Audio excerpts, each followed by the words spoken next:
नमस्कार, मैं हूं तुषार और आप देख रहे हैं हापुड़ हलचल। हापुड़ जिले का नाम यूपी में ही नहीं पूरे भारतवर्ष में रोशन करने वाली छात्रा आशना चौधरी हमारे साथ मौजूद हैं, जिन्होंने यूपीएससी में रैंक हासिल की है। यूपीएससी का कैसा इनका सफर रहा और क्या महसूस कर रही हैं यूपीएससी क्लियर करने के बाद, आशना चौधरी खुद हमारे साथ मौजूद हैं, इनसे बातचीत करेंगे। तो मैडम, बहुत बहुत स्वागत है आपका हापुड़ हलचल पर। धन्यवाद, बहुत बहुत धन्यवाद। तो सबसे पहले तो मैम आपको कॉन्ग्रेचुलेशन, आपने जो यूपीएससी क्लियर किया है। Thank you so much. आपसे मेरा पहला सवाल ये है मैडम कि कैसी जर्नी थी और अब आपने क्लियर कर लिया यूपीएससी, तो कैसा महसूस कर रही हैं? जर्नी काफ़ी डिफ़िकल्ट थी, काफ़ी अप्स एंड डाउन्स आए, मैंने 2 फेलियर्स भी झेले इस जर्नी में, बट ऑल टुगेदर मैं इसे कहूँगी ये एक बहुत अच्छा एक्सपीरियंस रहा है मेरा, और अब जब मैंने ये क्लियर कर लिया है तो मुझे बहुत खुशी हो रही है। अच्छा, ये बताइए कि आपको पता कैसे चला कि आपकी किसी खुद आपने रिजल्ट देखा या किसी का फ़ोन आया? मुझे एक फ़ोन आया था, मैं दिल्ली में थी, मैं घर के लिए ही आ रही थी, और तभी मेरी एक फ्रेंड का कॉल आया and she congratulated me, she said congrats, you cleared it. तो मैडम, शुरुआत की हम बात करेंगे, पढ़ाई आपकी कहाँ से हुई, ग्रेजुएशन कहाँ से किया आपने? मैंने अपनी schooling Delhi public school Ghaziabad से कंप्लीट की है। ग्रेजुएशन मैंने लेडी श्री राम कॉलेज से बीए ऑनर्स इंग्लिश लिटरेचर में किया था, और प्रेजेंटली मैं मास्टर्स कर रही हूँ इंटरनेशनल रिलेशंस में साउथ एशियन यूनिवर्सिटी से। हम सब्जेक्ट्स की बात करें तो अपने सब्जेक्ट्स बताइए, सब्जेक्ट्स कौन कौन से थे और कौन सा अटेम्प्ट था ये आपका? ये मेरा थर्ड अटेम्प्ट था, और मेरा जो ऑप्शनल सब्जेक्ट था वो एंथ्रोपोलॉजी था, और बाकी एसेज और जीएस सबके लिए थे। अच्छा, जैसे मेरा एक सवाल है मैडम कि इसकी शुरुआत आपको कैसे लगा कि हाँ, कब आपने डिसाइड किया कि यूपीएससी क्लियर करना है या प्रिपरेशन करनी है? ये बहुत काफ़ी एक्सीडेंटल स्टोरी है। मैं अपने ग्रेजुएशन के बाद कुछ ऑप्शंस देख रही थी, मुझे पता था कि मुझे करनी है, बट मैं एकदम से मास्टर्स में जाने के लिए तैयार नहीं थी। मुझे एक गैप ईयर चाहिए था, और उस गैप ईयर में क्या होगा, तो उस क्या को मैंने यूपीएससी की प्रिपरेशन से फिल किया। और जब मैंने प्रिपरेशन स्टार्ट करनी शुरू की, उसके बाद मुझे इतना जुड़ाव हो गया इस प्रोसेस से कि मैं अपने आप को रोक नहीं पाई, और मैं निरंतर इसके अंदर जाती चली गई। अच्छा, आशना जी, जैसे यूपीएससी जो क्लियर कर लेते हैं या फिर जो यूपीएससी की तैयारी करते हैं या आईएएस भी बन जाते हैं, तो मॉक इंटरव्यू जो होते हैं उनकी हम बात करेंगे। मॉक इंटरव्यू या फिर मेन इंटरव्यू, तो आपने कितने मॉक इंटरव्यू दिए? मैंने काफ़ी ज़्यादा मॉक इंटरव्यूज़ दिए थे, मैंने अराउंड 10 प्लस मॉक इंटरव्यूज़ दे दिए थे, क्योंकि मुझे हर इंटरव्यू के बाद अपने कॉन्फिडेंस में थोड़ा बढ़ोतरी लग रही थी, तो मुझे लग रहा था कि ये इंटरव्यूज़ मुझे काफ़ी हेल्प कर रहे हैं। मेन इंटरव्यू की हम बात करेंगे तो ऐसा कोई सवाल जो आपको लगता है कि हाँ, आपको शेयर करना चाहिए? ऐसा कोई सवाल, काफ़ी इंटरेस्टिंग सवाल थे मेन इंटरव्यू में भी, और एक सवाल जो काफ़ी एथिकली मुझे काफ़ी इंटरेस्टिंग लगा, वो एनिमल एक्सपेरिमेंट्स के ऊपर हुआ था कि आर दे एथिकल और are they not, and if they are not ethical why do we continue doing that. तो ये मुझे एक थोड़ा सा चैलेंजिंग क्वेश्चन लगा था, बट थॉट प्रोवोकिंग क्वेश्चन भी था ये।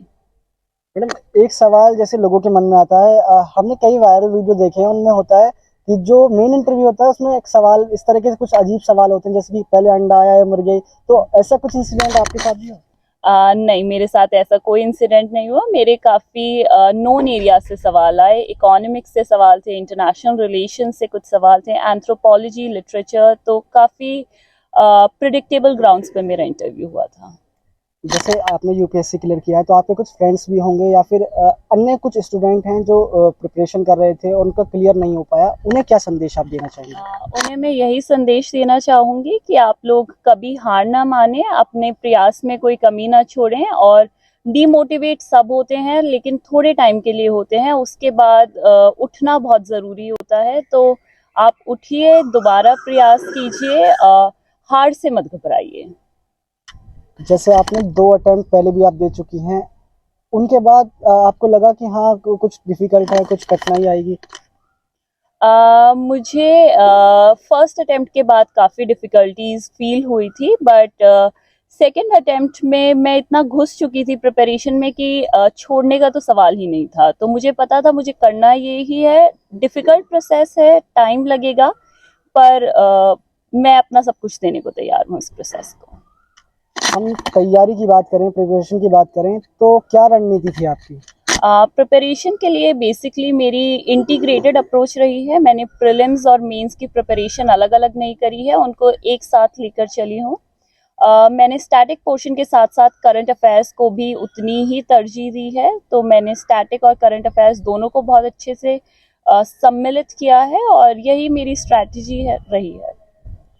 हम पढ़ाई की बात करें तो कितने घंटे आप लगभग दिन में पढ़ाई करती थी? मैं दिन में 6 से 8 घंटे तो ज़रूर ही पढ़ने का ट्राई करती थी, लेकिन ये बहुत रिजिड स्कीम नहीं है। तो कभी कभी वो 6 से 8 घंटे 12 से 14 घंटे में भी तब्दील हो जाते थे। कभी कभी वो 6 से 8 घंटे 4 से 5 घंटे रह जाते थे। तो बहुत हार्ड एंड फास्ट रूल नहीं था उसमें। अच्छा, जैसे आपका रिजल्ट आया तो जो फैमिली है या फिर फ्रेंड्स हैं उनका या रिलेटिव्स हैं उनका क्या रिएक्शन था? फैमिली, फ्रेंड्स, रिलेटिव्स सभी बहुत एक्साइटेड हो गए थे और बहुत खुश हैं। अपनी सफलता का श्रेय आप किसे देना चाहेंगे? मैं अपनी पूरी फैमिली को अपनी सफलता का श्रेय देना चाहती हूँ। जिन लोगों ने मुझे हमेशा मोटिवेट किया, उन्हीं को मेरा पूरा श्रेय जाता है। मेरे पेरेंट्स को, जिन्होंने मुझे एक कंड्यूसिव एनवायरनमेंट दिया जहाँ पर मैं थ्राइव कर सकूँ। मेरे भाई को, जिसने कभी मुझे साइकोलॉजिकल प्रेशर महसूस नहीं होने दिया। तो मैं अपनी फैमिली को पूरा का पूरा श्रेय देना चाहूँगी। तैयारी की हम बात करें तो कभी लगा या कभी मनोबल कम हुआ कि नहीं हो पाएगा या फिर बहुत कठिन है? जब फर्स्ट टाइम प्रीलिम्स क्लियर नहीं हुआ तब तो काफ़ी टूट चुकी थी मैं। तब मुझे लगा कि शायद मैंने गलती कर दी है इसमें आकर, बट फिर वो मैंने एक चैलेंज की तरह एक्सेप्ट किया। बट उसके बाद मुझे कभी नहीं लगा।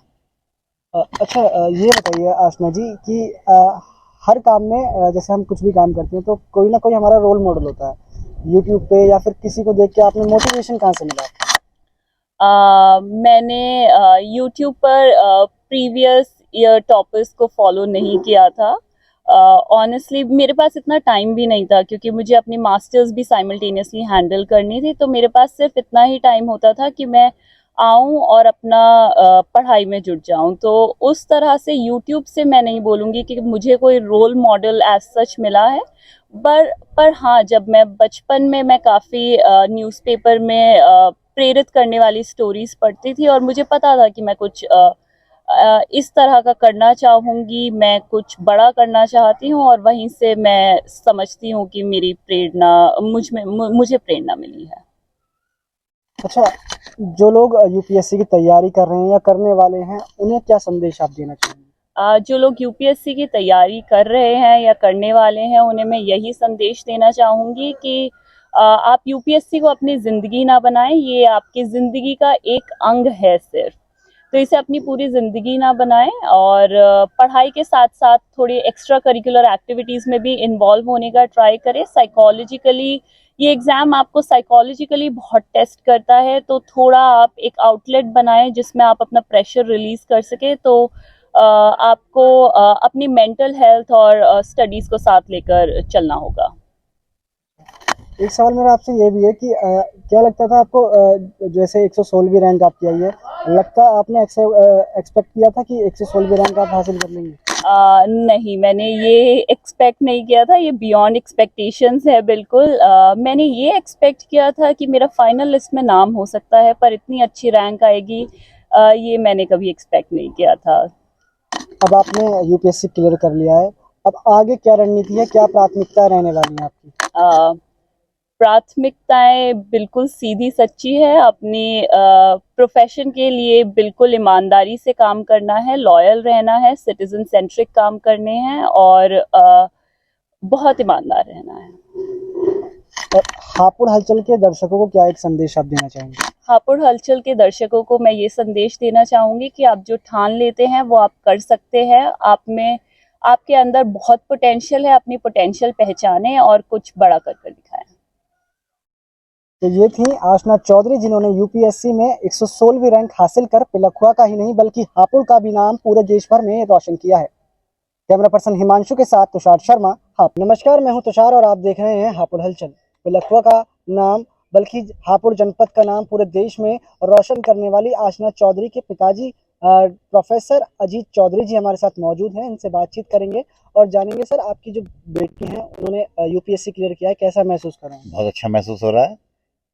भारतवर्ष की सबसे बड़ी सेवा है ये, और इससे जो अपने कमज़ोर वर्ग के लोग हैं, मजलूम लोग हैं, उन्हें सहायता मिलेगी और मुझे बहुत अच्छा महसूस हो रहा है।